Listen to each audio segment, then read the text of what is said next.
Yes, good morning, guys. How are you all? Today we are going to talk about deadlocks.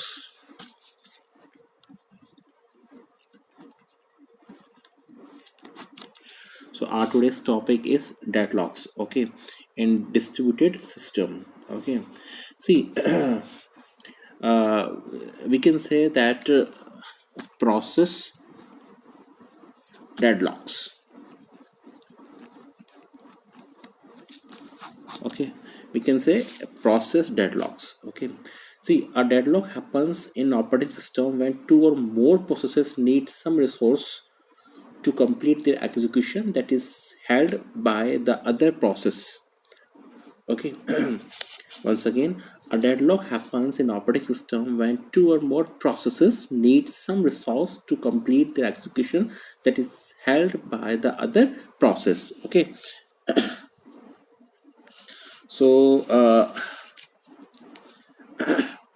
if we talk about a diagram, process 1, process 1.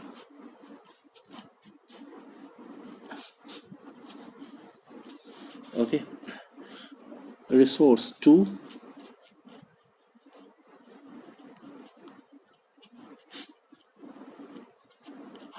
resource 2.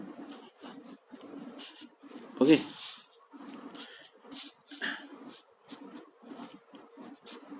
process 2.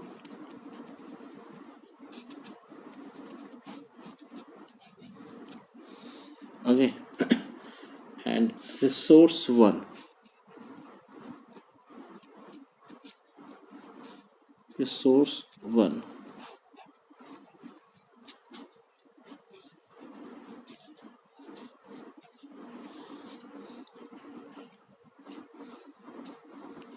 This type. Okay, process 1, resource 2, process 2, resource 1, and process 1. Okay, in the above diagram, the process 1 has resource 1 and needs to acquire resource 2.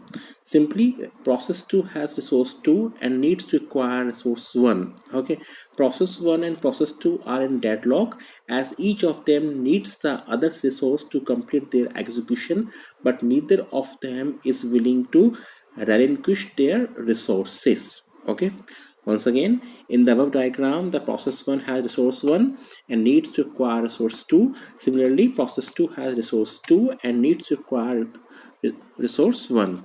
So process 1 and process 2, process 1 and process 2, okay, are in deadlock as each of them needs the other's resource to complete the execution, but neither of them is willing to relinquish their resources. Okay, so this is a diagram. You can see.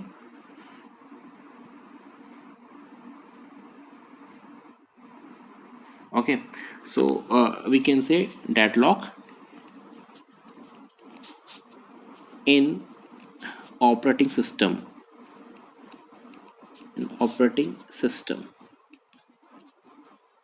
Deadlock in operating system. Okay, next, Kaufman conditions. Kaufman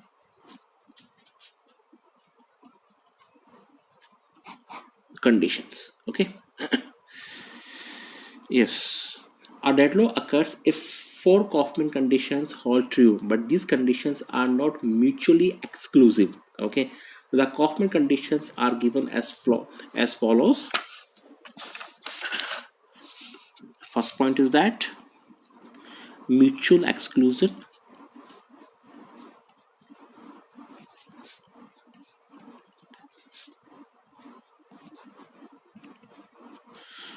See, there should be a resource that can only be held by one process at a time in the diagram. Okay, there is a single instance of resource 1 and it is held by process 1 only. Okay, so let's discuss the diagram first.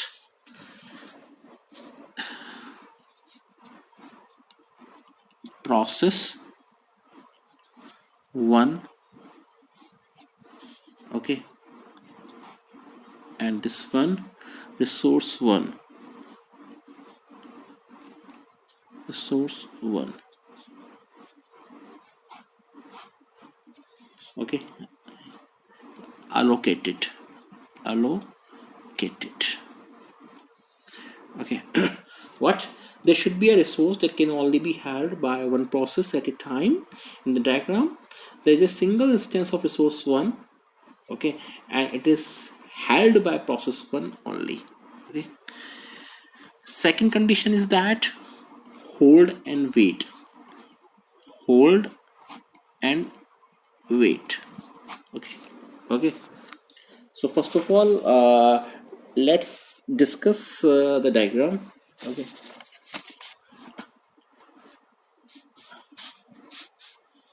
Resource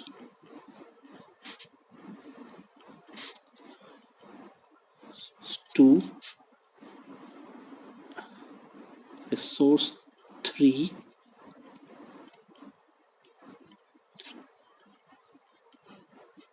this way, this way,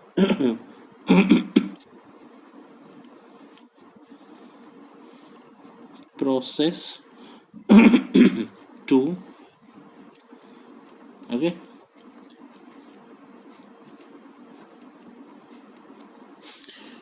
Next, request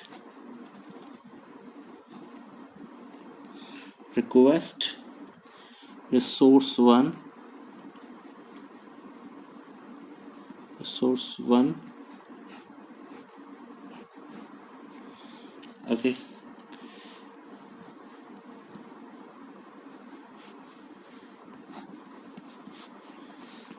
process 1, and this is allocated, okay.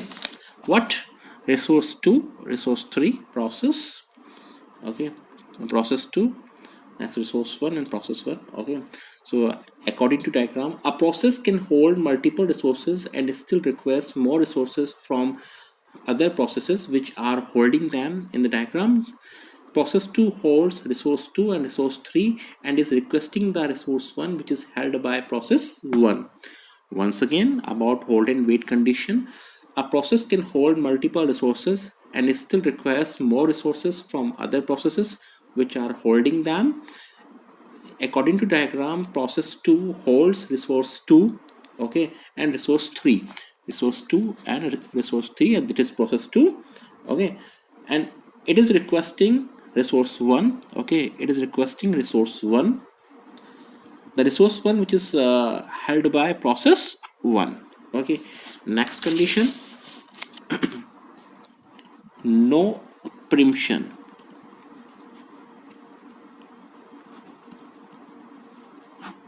no preemption. So first of all, let's go to diagram, okay.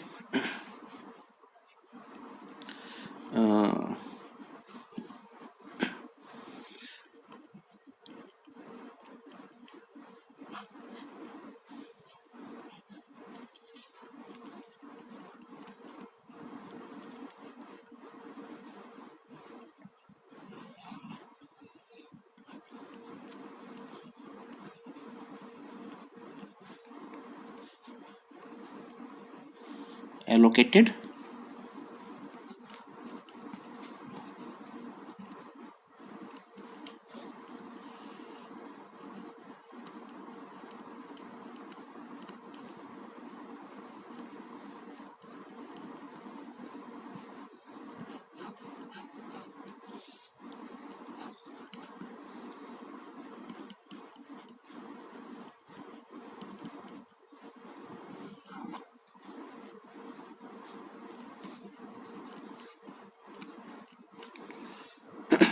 okay. So what is the condition? No preemption. A resource cannot be preempted from a process by force. A process can only release a resource voluntarily, okay. In the diagram, process 2 cannot preempt resource 1 from process 1. It will only be released when process 1 relinquishes it voluntarily after its execution is complete. Okay. Next condition, circular and wait. Circular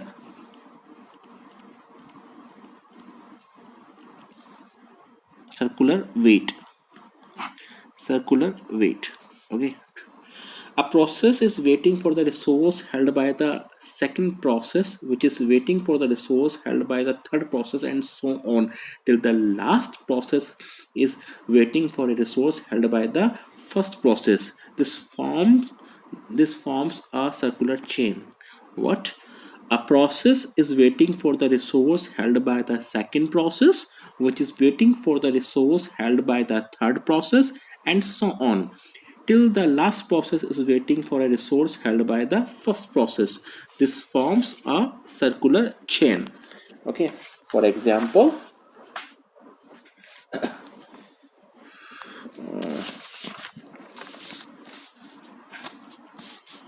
process 1,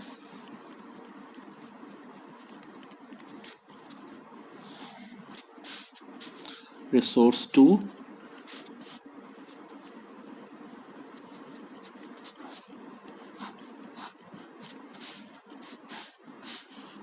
process 2,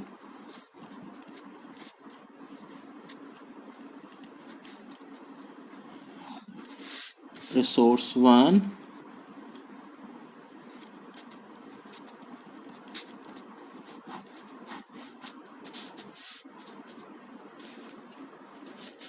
okay, process 1, okay, this is request,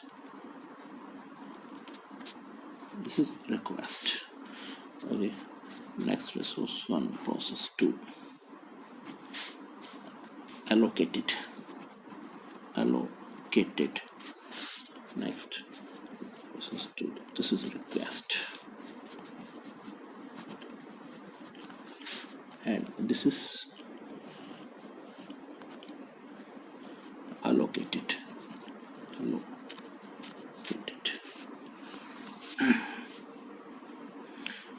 You can see the diagram. Process 1, we are having process 1, process 2, and resource 1 and resource 2. Okay.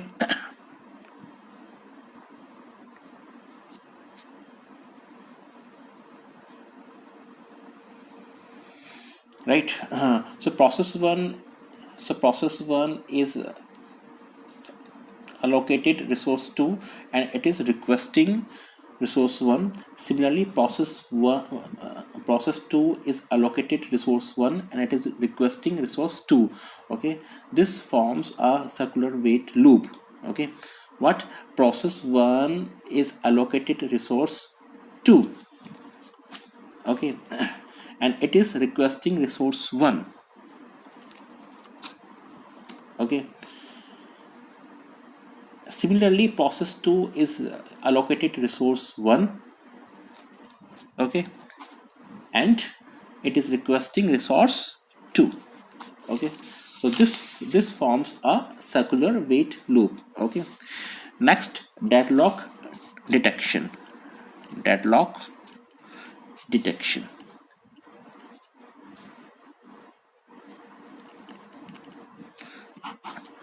A deadlock can be detected by a resource scheduler as it keeps track of all the resources that are allocated to different processes.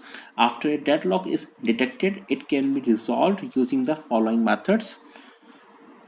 First, all the processes that are involved in the deadlock are terminated. This is not a good approach as all the progress made by the process is destroyed. Second, resources can be preempted from some processes and given to others till the deadlock is resolved. Okay, once again, all the processes that are involved in the deadlock are terminated. This is not a good approach as all the progress made by the process is destroyed. Resources can be preempted from some processes and given to others till the deadlock is resolved. Next, deadlock prevention.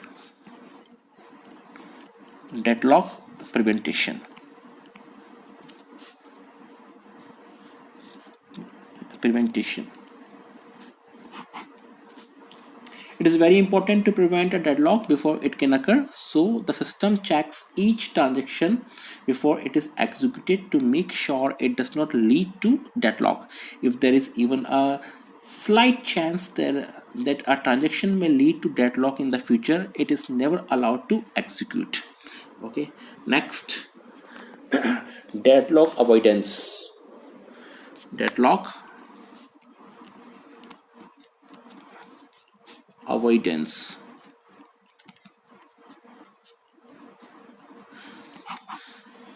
See, it is better to avoid a deadlock rather than make measures after the deadlock has occurred. The wait for graph can be used for deadlock avoidance. This is, however, only useful for smaller databases as it can get complex in large databases. Okay, so it was all about deadlock. Okay, I hope you must have got knowledge. Thank you very much.